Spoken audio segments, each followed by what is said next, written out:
बिस्मिल्लाहिर्रहमानिर्रहीम। पहलगाम दहशत गर्दी के बाद जिसको हम कहते हैं, और यकीनी तौर पर ऐसा ही है कि भारत की तरफ से ये एक और फॉल्स फ्लैग ऑपरेशन है, अपनी तरफ से किया गया हमला है। चंद महीने पीछे चले जाते हैं, बीबीसी की ये रिपोर्ट थी कि पाकिस्तान को वो कह रहा था कि सेंतास मुआहदे पर दोबारा बैठें, दोबारा इस पर बात करें, नजर सा निकालें। और उससे पहले भी रिपोर्टें ऐसी आ रही थी। तो भारत की तरफ से अब जो कुछ कहा गया, जो कुछ किया गया, और भारत की तरफ से जैसे ही ये वाक़या होता है, जैसे ये दहशत गर्दी होती है, तो सबसे पहले भारत ने सेंतास मुआहदा मुअत्तल कर दिया और उसके खात्मे की बातें भी हो रही हैं। इससे आप अंदाज़ा कर सकते हैं कि किस तरह से भारत की ये प्लानिंग अपनी है। और फिर 5 मिनट बाद इस हादसे के 5 मिनट पूरे नहीं हुए, पाकिस्तान पर इल्ज़ाम लगा दिया और 10 मिनट के अंदर अंदर 6 किलोमीटर दूर FIR भी दर्ज हो गई। इस तरह से कई और भी शवाहिद हैं जो ये जाहिर करते हैं, साबित करते हैं कि ये भारत की तरफ से किया गया ड्रामा था, जिसे फॉल्स फ्लैग ऑपरेशन कहा जाता है। और मैं समझता हूँ कि दुनिया में जिस तरह से मोदी साहब की जितनी सुबकी हुई है इस मामले को लेकर, इतनी पहले कभी नहीं हुई थी। पाकिस्तान की तरफ से पेशकश की गई कि मोदी साहब आए, कोई तहकीकाती फोरम बना देते हैं, कोई कमेटी बना लेते हैं, जिन मुमालिक को आप चाहते हैं उनको ले आते हैं, गैर जानबदार फोरम हो, ये फैसला करे कि ये क्या कुछ हुआ, लेकिन भारत इससे भाग रहा है। तो इससे भी यही साबित होता है कि ये सारा कुछ भारत का किया कराया है। और हर मुल्क भारत को यही कह रहा है कि आपकी तरफ से ये कैसे कर दिया गया। 5 मिनट में इल्ज़ाम, 10 मिनट में FIR, और फिर पाकिस्तान की पेशकश को आप किस तरह से मुस्तरद कर सकते हैं। ये न्यूयॉर्क टाइम्स की तरफ से कहा गया, चाइना की तरफ से कहा गया, बरतानिया की तरफ से कहा गया, अमेरिका की तरफ से भी ये कह दिया गया। इतनी सुबकी मोदी की पहले कभी नहीं हुई थी जितनी इस दहशतगर्दी के बाद हुई है।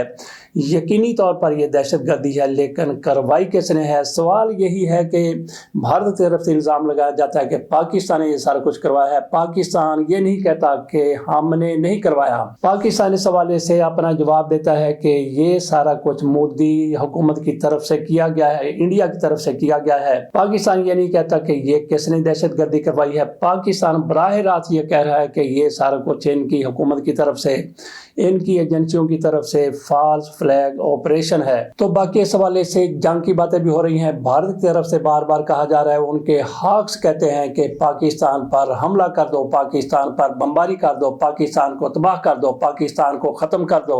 तो ये इतना आसान नहीं है पाकिस्तान को ख़त्म करना, और पाकिस्तान भी मुकाबले के लिए बिल्कुल तैयार है। जंगी माहौल बन चुका है, भारत की तरफ से जंगी माहौल बना दिया गया है। इधर पाकिस्तान में हमारी रजीम को 2 महाजों पर जंग का सामना है। नाजरीन, कितने महाजों पर? 2 महाजों पर जंग का सामना है।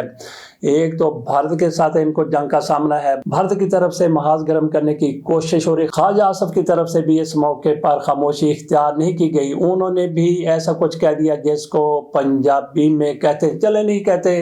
ख्वाजा साहब की तरफ से मारी गई ये बोंगे के 4 दिन में जंग शुरू हो जाएगी।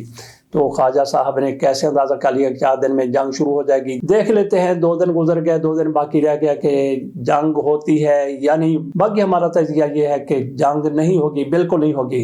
जंग अगर हो रही है इस मौके पर, जैसा कि हमने कहा कि 2 महाजों पर हमारी रजीम को जंग का सामना है, उस पर आगे जाके बात करते हैं। लेकिन अगर आज जंग जारी है तो वो मीडिया की जंग है। पाकिस्तान का और इंडिया का मीडिया आपस में दो बदू है, आपस में एक दूसरे के मुकाबले पर है। यहाँ पे कुछ लोगों की किस्मत खुल गई है, उनकी आमदनी का एक जरिया शुरू हो चुका है। वो कैसे? टीवी पर पाकिस्तानी कुछ लोग बैठते हैं इंडियन टीवी वालों के साथ, उनको भी पैसे मिलते हैं, और कुछ इंडियन लोग पाकिस्तान के टीवी पर बैठते हैं, उनको भी $500 मिलते हैं। जहां तक आम सोशल मीडिया का, ये हम बात कर रहे थे रेगुलर मीडिया की, यहाँ तक सोशल मीडिया का तल्लक है, पाकिस्तान के सोशल मीडिया का तल्लक और भारत के सोशल मीडिया का तल्लक, ये भी एक दूसरे के साथ गुत्थम गुत्था हो चुके हैं। इनके दरमियान भी खासी जंग तेज हो चुकी है। बाकी जिस जंग की हमने बात की कि हमारी रजीम को 2 महाजों पर जंग का सामना है। एक तो भारत के साथ वो देखते हैं कि जंग होती है, नहीं होती, कब होती है। ख्वाजा आसफ की तरफ से बांगी लगा दी गई कि 3 रोज में 4 रोज में जंग शुरू हो जाएगी, जिसका कोई इम्कान नहीं है। ताहम एक दूसरी जंग जो पाकिस्तान के अंदर है वो हमारी रजीम की तरफ से बड़ी जुर्रत के साथ, बड़ी दलेरी के साथ, बड़ी बहादुरी के साथ जीत ली गई है। वो कौन सी जंग है? وہ ہے عمران خان کی بہنوں کے ساتھ اس رجیم کی جنگ، عمران خان کی بہنوں کی آج پھر ان کے اپنے بھائی کے ساتھ ملاقات نہیں کروائی گئی۔ یہ بہت بڑی جنگ ان کی طرف سے، ہماری رجیم کی طرف سے ان کے خلاف جاری ہے۔ حالات آپ دیکھ لیجئے کہ ایک طرف یکجہتی کی بات ہو رہی ہے، یگانگت کی بات ہو رہی ہے، اتحاد کی بات ہو رہی ہے، اور دوسری طرف عمران خان کے ساتھ ان کی بہنوں کی ملاقات نہیں ہونے دی جا رہی۔ کتنے دن ہو گئے، اور پھر اس میں بھی کوئی شک والی بات نہیں ہے کہ عمران خان اگر آزاد ہوتے، آج بھی مظاہرے ہو رہے ہیں بھارت کے خلاف، مودی کے خلاف، پاک فوج کے حق میں، لیکن کتنے مظاہرے ہو رہے ہیں؟ بہت کم مظاہرے ہو رہے ہیں۔ اس سے زیادہ پاکستان کے باہر پاک فوج کی حمایت میں اور مودی کے خلاف مظاہرے ہو رہے ہیں، جبکہ پاکستان میں اندر خال خال اکا دکا مظاہرے ہوتے ہیں جن میں اتنے زیادہ لوگ بھی نہیں ہوتے۔ اگر عمران خان آزاد ہوتے، وہ کال دیتے، ایک کال پر کتنے لوگ باہر نکل آتے، کتنے زیادہ مظاہرے ہوتے، دنیا کو پتہ چلتا کہ پاکستانیوں کا کیا موڈ ہے، پاکستانی کیا کہتے ہیں، پاکستانی کیا چاہتے ہیں۔ جنہوں نے مظاہرے کرنے تھے، جنہوں نے ماحول کو مزید گرمانا تھا، جنہوں نے بھارت کو پسپائی پر مجبور کرنا تھا، جنہوں نے بھارت کو مزید ذلیل و رسوا کرنا تھا، ان کو آپ نے جیلوں میں رکھا ہوا ہے، قید کر کے رکھا ہوا ہے۔ تو باقی عدالتی نظام کی اگر ہم بات کریں، پاکستان کے انصاف کے نظام کی بات کریں، تو وہ بھی سر چڑھ کر بول رہا ہے۔ ایک طرف ہمیں فواد چودھری کی درخواست نظر آتی ہے، انہوں نے کہا کہ میرے جتنے بھی مقدمات ہیں، حالانکہ ان کا تحریک انصاف کے ساتھ کوئی تعلق نہیں ہے، لیکن کبھی ان کا تعلق تھا، اور وہ تحریک انصاف کے اندر پھر گھسنے کی کوشش کر رہے ہیں۔ ان کی طرف سے 2 ججوں کے سامنے کیس لگا، تو فواد چودھری کی طرف سے ان سے کہا گیا، ہائی کورٹ کے جج صاحبان نے کہا گیا کہ 9 مئی کے میرے جتنے بھی مقدمات ہیں ان کو ایک جگہ پر کر دیا جائے۔ یہ ایک تو جج صاحب ہیں طارق سلیم شیخ، اور دوسرے ہیں شہباز رضوی، ان کی طرف سے کہا گیا نہیں، نواں ہے سونیا، اور ان کے مقدمات جو ہے اکٹھے نہیں کیے گئے، جبکہ آپ کو پتا ہے کہ کس طرح سے یہیں سے جانے والے سرفراز ڈوگر صاحب، وہ اسلام آباد ہائی کورٹ کے قائم مقام چیف جسٹس بنتے ہیں، انہوں نے عمران خان کے سارے مقدمے ادھر سے پکڑ کے ادھر سے پکڑ کے، جو عمران خان کو ریلیف دینے والے کوئی جج صاحبان تھے، ان سے بھی مقدمات چھین لیے، اپنے پاس رکھ لیے، سارے اکٹھے کر دیے، اور عمران خان کو ریلیف نہیں مل سکا۔ ادھر فواد چودھری ہیں، ان کو کہا گیا چل بھئی چل، چل بھئی چل، نہیں، آپ کی درخواست منظور نہیں کی جاتی۔ تو عدالتی نظام کی بات کی جائے تو آج ہی الیکشن کمیشن کی طرف سے فیصلہ محفوظ کیا گیا ہے، انٹرا پارٹی الیکشن ہے۔ ناظرین، کس پارٹی کے انٹرا پارٹی الیکشن ہے؟ تحریک انصاف کے نہیں۔ اگر اس کے ہوتے تو یہ فوری طور پر فیصلہ ان کے خلاف سنا دیتے۔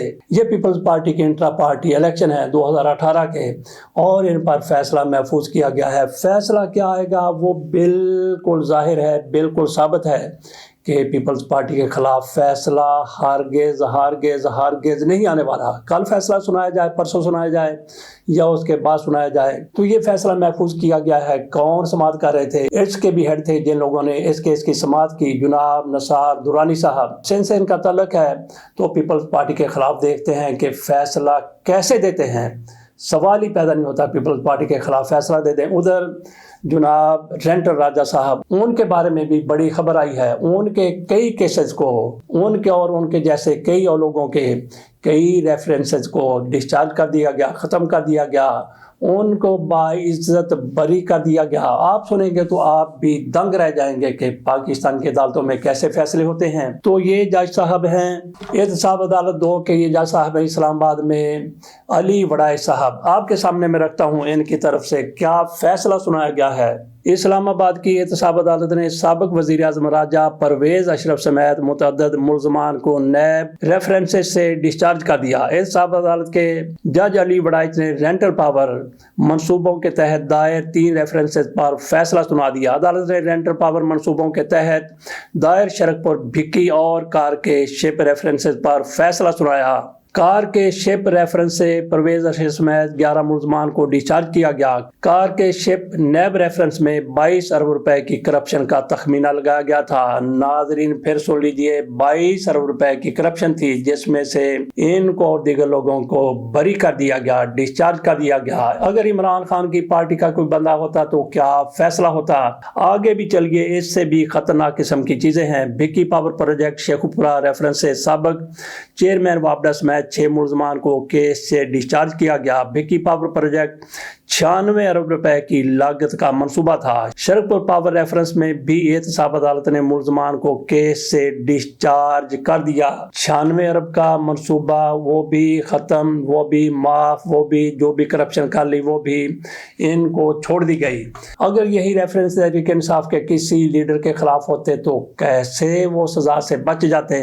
चलते चलते इस खबर पर भी बात कर लेते हैं। सोशल मीडिया पर कहा गया है कि पाक फौज से इस्तीफा देने वालों की तादाद बहुत ज़्यादा बढ़ गई है। गोया पाकिस्तान की फौज से लोग इस्तीफे दे के जा रहे हैं। तो ये खबर कहाँ से आई? इंडियन सोशल मीडिया से ये खबर आई और बिल्कुल झूठी खबर है। ऐसे मौके पर तो वो लोग जो पाकिस्तान के हक में बात नहीं करते वो भी पाकिस्तान के हक में खड़े हो गए हैं कि जाए कि वहाँ पे मौजूद अफसरान और जवान इस्तीफे दे के बाहर आ जाए। बिल्कुल झूठी खबर है। कोई भी बंदा वहाँ से इस्तीफा देने के लिए अगर पहले तैयार था किसी वजह से भी, लेकिन जंगी माहौल हो चुका है, तो ऐसे माहौल में तो लोग पाक फौज के अंदर जाने के लिए तैयारियां कर रहे हैं, पाक फौज का साथ देने के लिए। तो कौन छोड़ के आएगा? सवाल ही पैदा नहीं होता है। अगर कोई इक्का दुक्का बंदा ऐसा है जो इस माहौल में पाक फौज को छोड़कर आ जाए तो उसके घर पहुंचने से पहले पहले जूतों की एक गाड़ी तैयार हो जाएगी। जो जूते उसको पड़ेंगे, ऐसे पड़ेंगे। इस चीज़ का सब लोगों को पता है कि ऐसे माहौल में पाकिस्तान के हवाले से क्या बात करनी है और क्या बात नहीं करनी। तो इस्तीफों का सवाल ही पैदा नहीं होता है। इसके साथ इजाज़त दीजिए। अल्लाह हाफ़िज़।